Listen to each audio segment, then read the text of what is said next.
No imaginário fértil de muitos, as favelas brasileiras ocupam uma posição de destaque, tornando-se emblemas de contrastes urbanos e desigualdades sociais. Seus nomes transcenderam fronteiras, alcançando um status quase mítico. Entre essas comunidades, figura a Rocinha, em Rio de Janeiro, e o Vidigal, no complexo do Duvalimau. Esses locais evocam paisagens caóticas e, por vezes, quase fantásticas, como se fossem postais distorcidos do Rio, fragmentos atemporais de fotos arrancadas de sua realidade. As ruas nas favelas desenham um quadro dinâmico repleto de cenas cinematográficas, frequentemente imortalizadas em um contexto visual global, ressaltando tanto a beleza quanto a tragédia dessas regiões.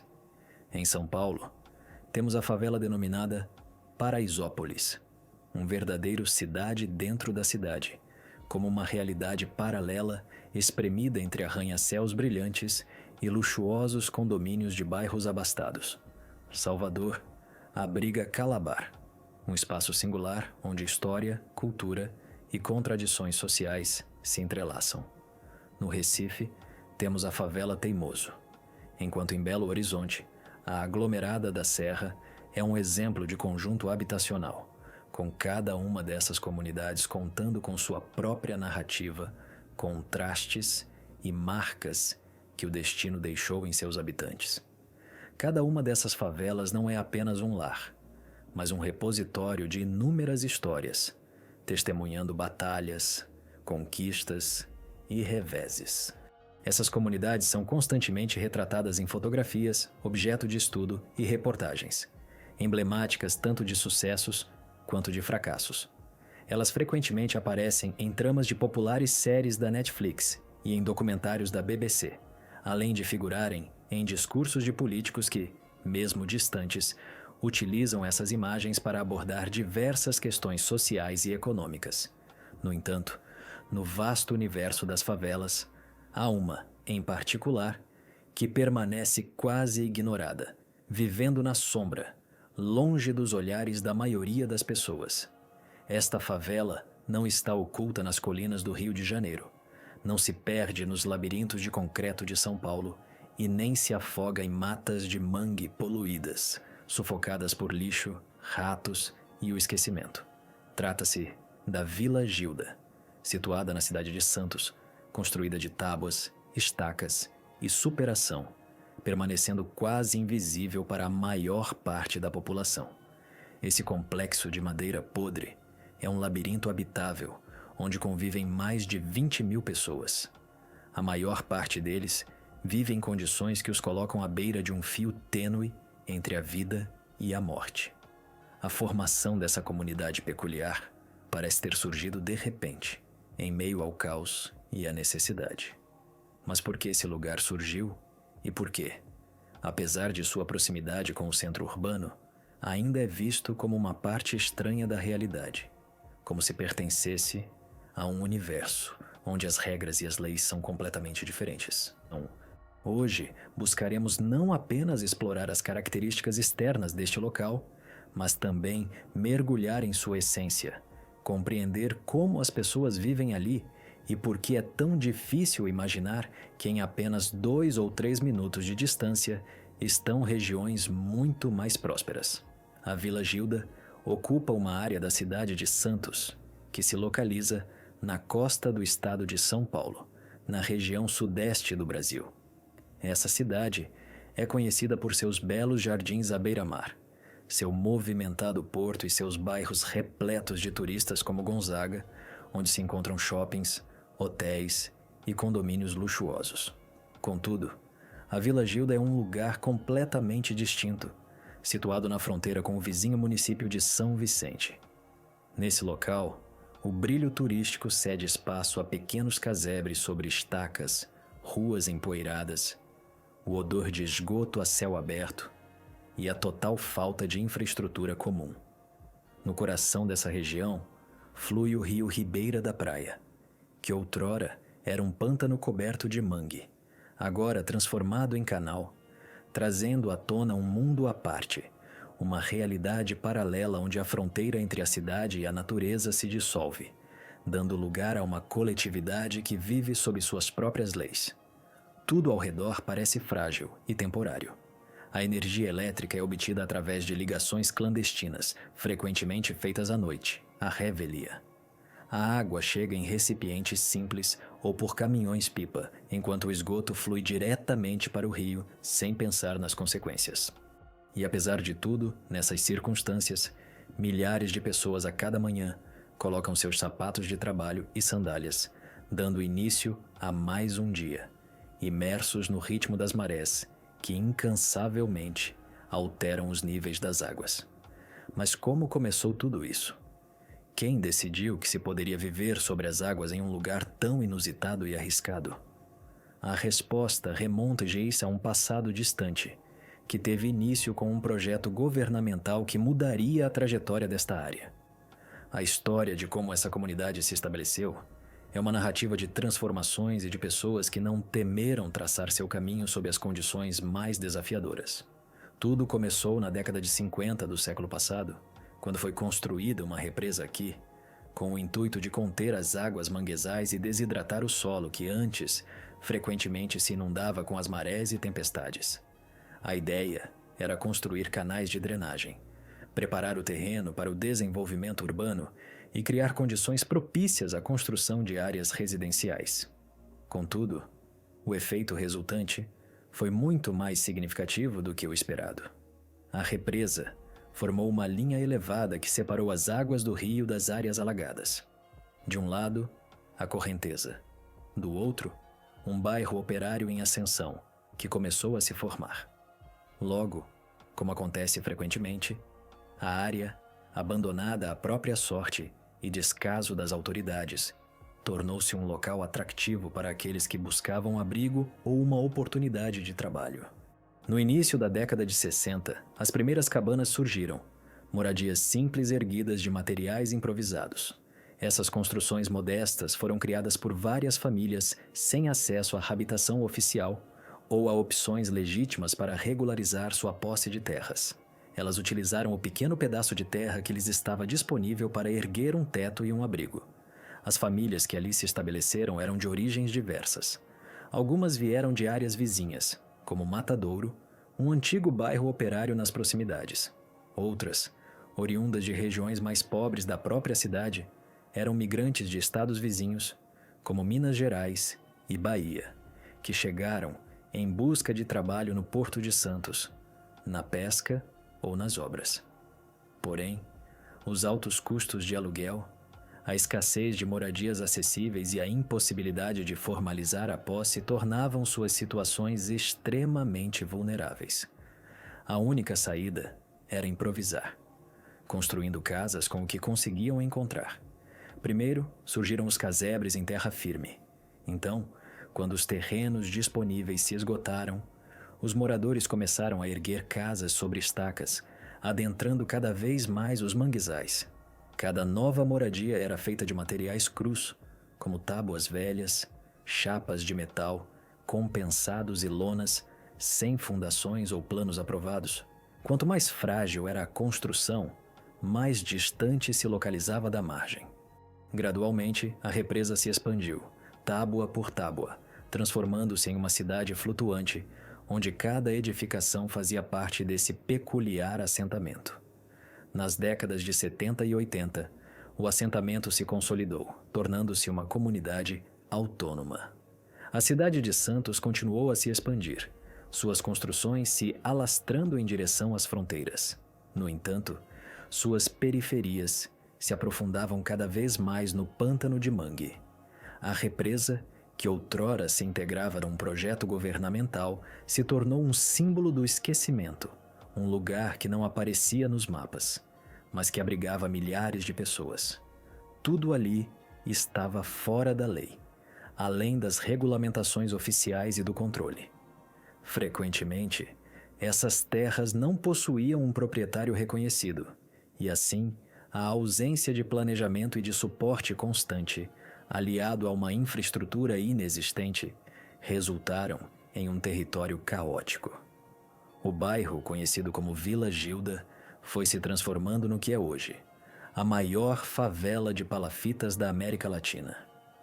Esse assentamento não foi produto da livre iniciativa de seus habitantes, mas nasceu de um projeto estatal que o abandonou à própria sorte, esquecendo a sua existência. E assim, desse esquecimento, surgiu essa comunidade singular, embora extremamente vulnerável.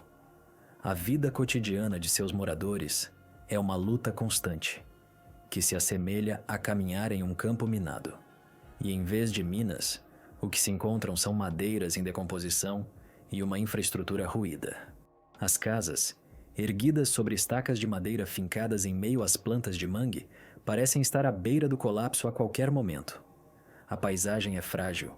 Cada passo resulta em rangidos e oscilações, criando uma sensação de instabilidade e perigo. Para as crianças, essa realidade se tornou normal. Elas correm e saltam sobre essas passarelas com a liberdade de quem não vê risco algum. Para os próprios moradores, isso também se tornou um estado habitual. A ausência de ruas e calçadas é total. O lixo não é retirado nem classificado, enquanto a água potável aparece em galões apenas quando é trazida. Na maioria das casas, a iluminação depende de lâmpadas feitas de improviso, ligadas de um poste a outro, proporcionando uma luz fraca e pouco confiável nas horas escuras. Cada aspecto ali foi feito às pressas, sem muita atenção à durabilidade. A vida flui de acordo com as marés, e por vezes, as águas sobem tanto que invadem as casas pelas portas, transformando os lares em ilhas temporárias.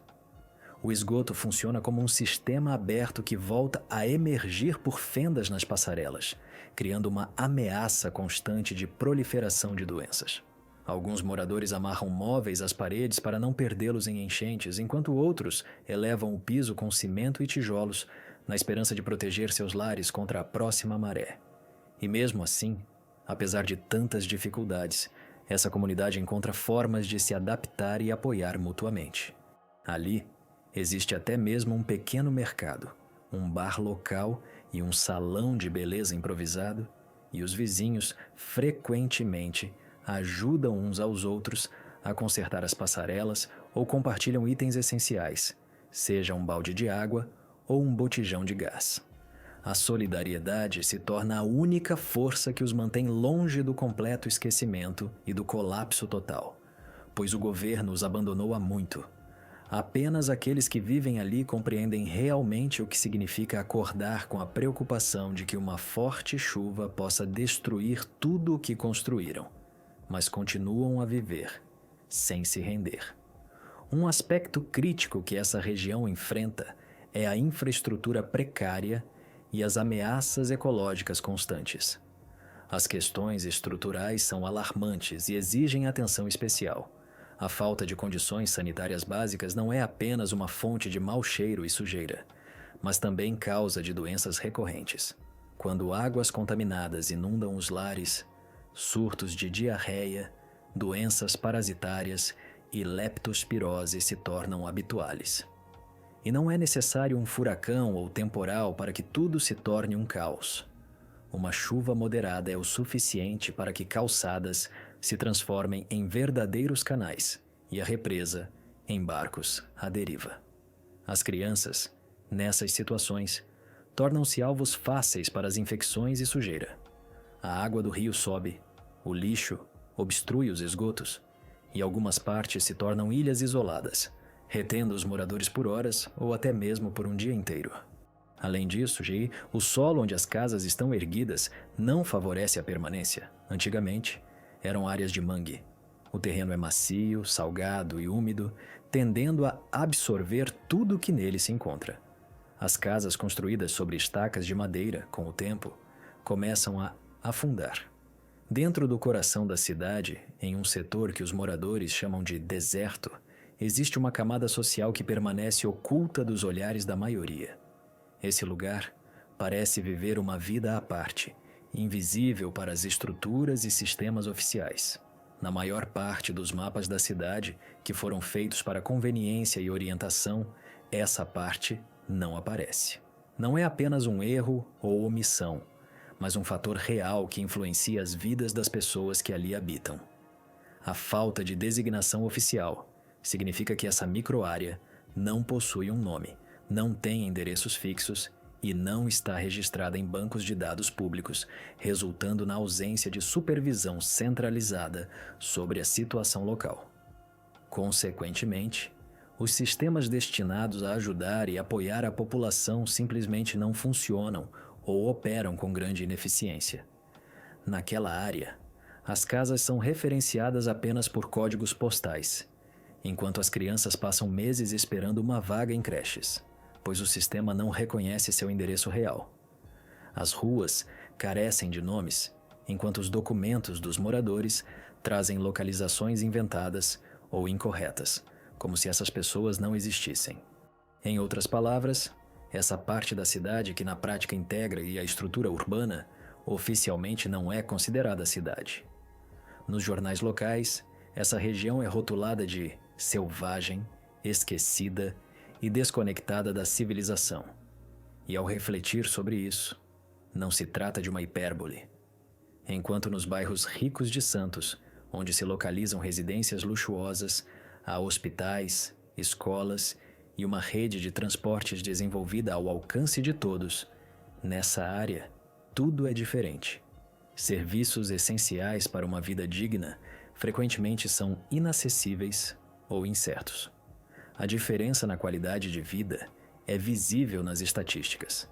A expectativa de vida nos distritos centrais da cidade ultrapassa os 80 anos, enquanto na área marginal não chega a 69 anos. O Índice de Desenvolvimento Humano, que mede o nível de bem-estar e oportunidades, varia de 0,84 a 0,65. E basta cruzar o canal para adentrar um outro mundo. Quando falta o essencial, como alimento, trabalho e apoio social, surge um sentimento de desespero e alienação. Violência, desemprego e exclusão tornam-se parte da rotina diária. Como em muitos bairros periféricos do Brasil, o tráfico de drogas se consolidou como uma realidade da vida local e da economia. Apesar de a criminalidade menor também estar presente, a interferência das autoridades ocorre raramente, fazendo com que os moradores se sintam esquecidos. Diante de tal cenário, muitas famílias, frequentemente chefiadas por mulheres ou idosos, sobrevivem com rendas informais, reciclagem de lixo, serviços de limpeza ou pequenas atividades. Quando precisam de ajuda, buscam apoio entre vizinhos, uma vez que quase não há suporte governamental. A falta de espaços públicos e locais para interação social é aguda na região. Por muitos anos não havia sequer áreas de lazer, o que agravava ainda mais a situação. Entretanto, mesmo com todas as dificuldades, a selvagem formou uma identidade própria, silenciosa, mas resiliente, fruto da resistência às adversidades e da força interna de seus moradores.